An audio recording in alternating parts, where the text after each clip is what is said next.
Hey YouTube, this is Thomas with Tomology. Gonna do a little review on this 32gq950-b. I've had it for about 9 months now. Been using it.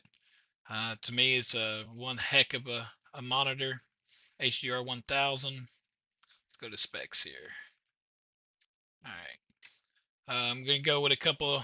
Let's see. The first thing a negative for me a little bit is it is very heavy. I went through 3 different monitor arms before I could find the right one for it. I think it's 25 pounds with the stand, and of course, you're going with monitor arm. It's 20 pounds without the stand. The other negative I have is the joy icon for the OSD is in the middle on the bottom. I wished it was really on the side of it.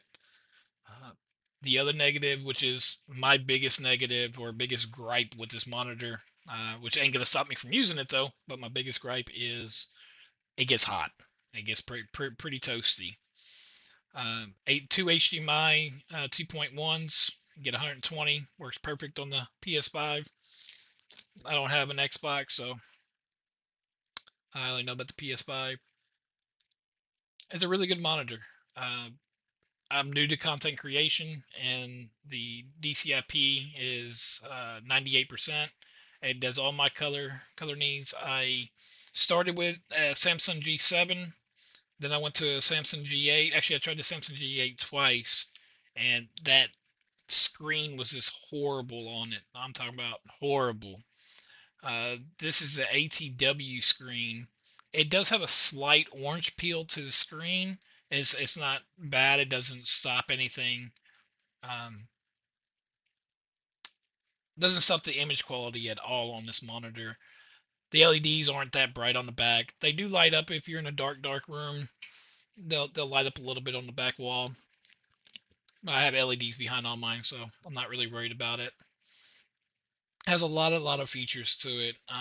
You want to kind of be, I guess, a little cheater. You can put a crosshair on, put a little red dot, so that could be considered cheating. Got FreeSync Premium Pro. It is G-Sync compatible. The other thing is go to display settings. Don't know why that's there. It is a 10-bit panel, but it's actually a 12-bit panel.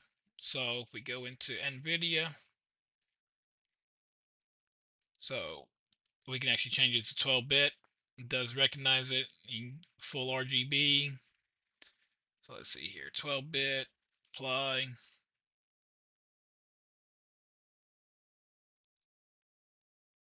So Windows recognizes it. Okay, go back to 10-bit, apply. All right, so now we're back here. It says that it's 1015 nits. God of War, some other games. I'm trying to think of the other game. There's a couple games. It actually shows that it's 1100 nits. I don't have a spider or nothing to test that out. 144 hertz monitor, overclockable 160. You do lose, I believe you lose FreeSync Premium once you overclock it. That's not a big thing for me. I'm not worried about that. Like I said, I really enjoy this monitor. I've had it for about 9 months. Figure I'd go ahead and do a review since I've had it, had it for a minute now. Try to get some content out there. It does have the display compression on here. So if you have a compatible uh, card, like NVIDIA card, I have a 4090, so they work hand in hand. Like I said, there's really not too much negatives. Like I said, the 3 big negatives. Like I said, where the Joy-Con is, it gets really hot, and the weight of it, for an arm. So that's my only 3 negatives I've found. Other than that, this is a really good monitor. The colors, like in Destiny's just phenomenal looking. I've tried, like I said, the G7, the G8 by Samsung, and I've tried the 42-inch when G2 OLED by LG, and this one by far to me is the best monitor out of all of them. I like IPS. It only has 16 dimming zones. That's not too big of a deal for me. It's okay. The dimming zones on the G7 and the G8 was nice. I won't lie. So if LG kept everything that it is right now, IPS everything, and just added in a couple more dimming zones, maybe a 32, I would. I don't know. I played around with quite a few. Uh, maybe 100 dimming zones would be pretty nice on it, but it's not that big of a deal. You in dark scenes, and as you're going to transition from one screen to another screen, you can see the screen. It changes. Um, like I said, so there's like one here, one here, one here, one here, one here, one here. So there's a 8 on top and 8 on bottom. So and you can see the lights here and there. OSD's there, but I run HDR. I keep HDR on at all times in Windows, so you really can't really play with a lot of stuff that's in the OSD because of HDR. HDR stops a lot of things right now on these monitors. The technology's still getting up. If you're at a 2K resolution monitor and you're trying to go to a 4K, I'm gonna tell you not to do it unless you plan on staying at 4K. Once you go to 4K, you really can't go back to 2K. I don't care if it's the Alienware 2K OLED monitor. If you're at 2K right now and you're wanting an OLED or you're wanting something a little bit better, then I would stick with the new OLED panels that are the 14.4. Once you go to 4K, to me there's no going back. I have a couple buddies, they come by every once in a while, they'll play on my system, and then they say they have a hard time when they go back to theirs, and they just don't want to have that upkeep and the performance that you need to keep that 4K resolution at your frame rate. Now, if you're not really worried about your frame rate and you drop it down some, I mean, most TVs will keep up. I got a Hisense TV, mini LED TV that does 120, and again, I can plug my PC into it. I get 12-bit off of it. My PlayStation 5. I mean, you get your goods and your bads between the two, between the 49 and the PlayStation 5. PlayStation 5 handles its own though. I can tell you that.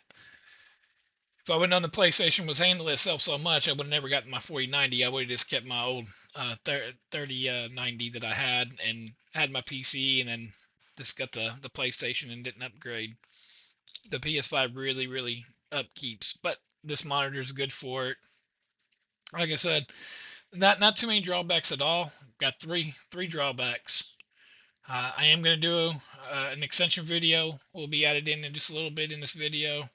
I'm going to video the outside of it. This isn't an unboxing. I've already unboxed it, already used it. So I'm not going to be doing an unboxing of it. Not only that, I don't use a stand. I've never used a stand out of it. The size is perfect to me for 4K. 32 is that sweet spot for me. If they could do a plain 16.9 aspect ratio without cutting off the sides, I think 34, possible 36. 36 might be a good screen size if they ever came out with them. But no, I mean, so this is that screen I was talking about, the ATW. Like I said, you get, like I said, a small little orange peel to it. I think that, which a lot of people out here that I've seen other videos, I just think they just need to go with gloss panels. If they go back with gloss, even IPS, our darkers, our blacks would be blacker. Our if we went with a gloss panel. I get they don't want reflections and all that on these screens, but it is what it is. But yep, if you put energy saving mode on, it will allow the cooling, the monitor not to get so hot, but you lose some other features though in it. So variable refresh rate, anti-flicker, I don't see none of it. Again, mainly a gamer. I'm just getting into content creation, and the DCI 98 is perfect. Everything I've seen in DaVinci Resolve and getting my color accuracy to where I want it. I just got a lot more learning and a lot of learning curves to attend to get some good content out here for this channel, and get more subscribers and more people to my channel. I do have a build video. I'll leave a link in the description to my build video of my dual pump water cooled PC. But again, right now this one here is on sale. Let's go to Best Buy. Do do do. Let's see. GQ. Oh, come on. GQ 950. So right now they're almost $500 off. Real good price. Even in here, I have a review down here. Here's my review right here that I did when I got it. Like it says here, I sent back my G7. There's a couple of negatives, a couple of positives. A lot of people that I've read forums and I've talked to that actually own this monitor, they're used to a TN or a VA panel and going to the IPS and having that IPS bleed. And like I said, this one right here, out of all the IPSs I've been using, has one of the very lowest light bleed. Like I said, with the zoning, the 16 zones, you can see some of the transitions and dark scenes to light scenes, but it's not bad at all.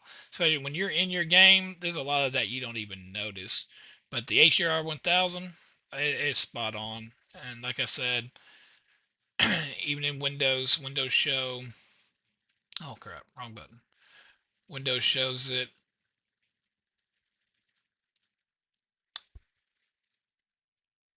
Oh, that's my other monitor. Like what the heck? Oh, ain't 1080. All right, right there. So it shows that it's 1,000. Now the HDR certification, it's not like a certified one. I don't see why LG's not on a certified list.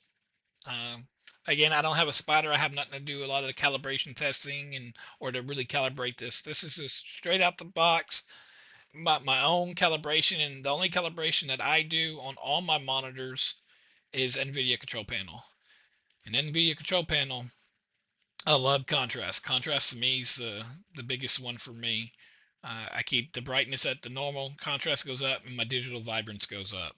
Digital vibrance, fellas, ladies, anyone who's watching, you increase your digital vibrance, your colors will change. Some people might not like the oversaturation, some people will, but I do. But again, like I said, I'm going to do a little bitty video of the monitor itself. Hope y'all enjoy. See y'all in a minute. Okay, here's the video. Like I said, got perfect colors, really nice. Everything's very visible. I don't know how the ISO is coming out on the phone right here on the camera. Like I said, one of the things I don't like is the joy icon is down here. I wish it was right here. Like I said, I got to move the sound bar if I want to get to it. Like I said, it's a really, really nice monitor. The colors are awesome. I might try to do a little Fortnite clip here in just a sec for the ending of the video. Thank you for watching. This is Thomas with Tomology.